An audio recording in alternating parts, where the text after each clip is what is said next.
Hey, what's going on, everybody? Welcome back. Kelly with Droid Life. Taking a look today at an app called Glovebox for Android. Now, if you've been following our coverage of Ubuntu and the new developer builds that are out for Nexus devices, this is probably going to look a little bit familiar. Basically, it takes the left panel favorite app launcher and applies it to Android and makes it a sort of standalone app. So you can see with a quick swipe from the left side, and I believe you can pin this to the right side as well, but I can access a bunch of favorite apps that I've pinned on here, along with some widgets, which I'll show you in just a little bit.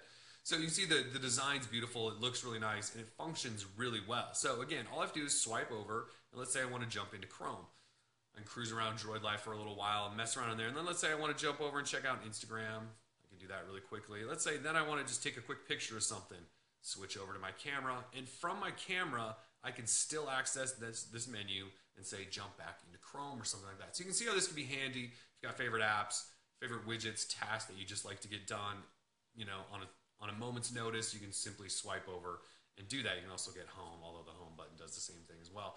But where it gets really cool is if you start doing widgets. Now, if you upgrade to the premium version, which costs about $3.83, it's almost $4, you can do more than just add apps. You can add widgets and shortcuts and tasks and things like that. So I've done a couple. I've done dash clock.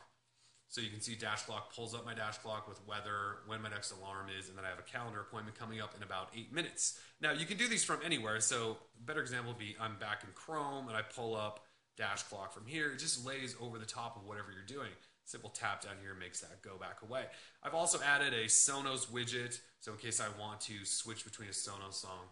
Clearly, I'm not connected for some reason right now. I've also did a 4x4 beautiful widgets clock, so you can see weather full on, and you know these are interactive, so I can tap on that and actually get to a full weather forecast. And from in here, I can say switch back to Chrome. So you can see it's a very cool. It's sort of minimal, but it just does exactly what you want it to do. Switch tasks quickly and easily. The UI looks really nice. It's really smooth. It's really fast. So let me go ahead and show you then how it works. You can see that there is a ongoing notification up there. I know some of us really hate those. There is an option to actually toggle that off, so don't worry about it too much. Once you're in the app, though, this is sort of what it looks like, at least the settings menu. You have a toggle for on-off, and then you have this sort of section that shows you how to use it.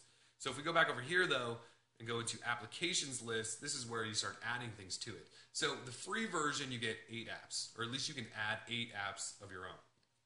If you want to do more than that, or you want to do widgets and all this other stuff, you have to upgrade. And again, it's about $4, which is rather steep. But if you want to just do favorite apps, you know, it'll give you 8, and it still works very well. But if we go in and add, you can see I've got applications, widgets, shortcuts, actions, or there's just a cancel button.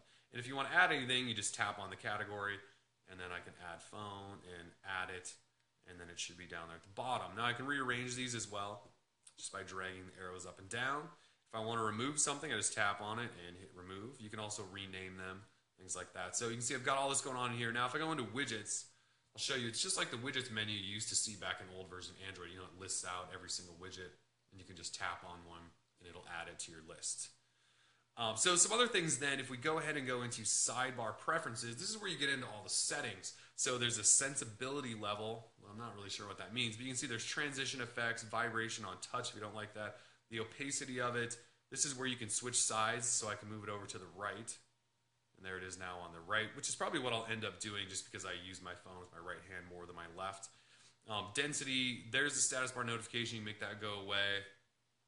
So you've definitely got some stuff going on in here. If we go ahead into this theme section, now this is where it's going to get cool, I believe, in the future. This is the default. There's also an Ubuntu theme. There is a light theme, and then there's a dark theme, and then there's LBP. I'm not actually sure what that means. But you can see icon packs are not supported yet, but I'm assuming that means shortly in the future, some of your favorite icon packs that you already have are going to be featured in here, so you can apply those to your shortcuts and make it all match your theme and all of that good stuff. So it's a very cool app. It's called Glovebox. It is free, but there is a premium version that will run you about $4 to get all those extra features. But for now, you know, it works very well. You can swipe over, activate all the apps that you normally would, your favorites, all that stuff, and that widgets thing is very cool. So anyways, give it a look. Glovebox on the App Store. The App Store, wow. The Google Play Store, since this is an Android app, we're an Android site. Anyways, we're out. Peace.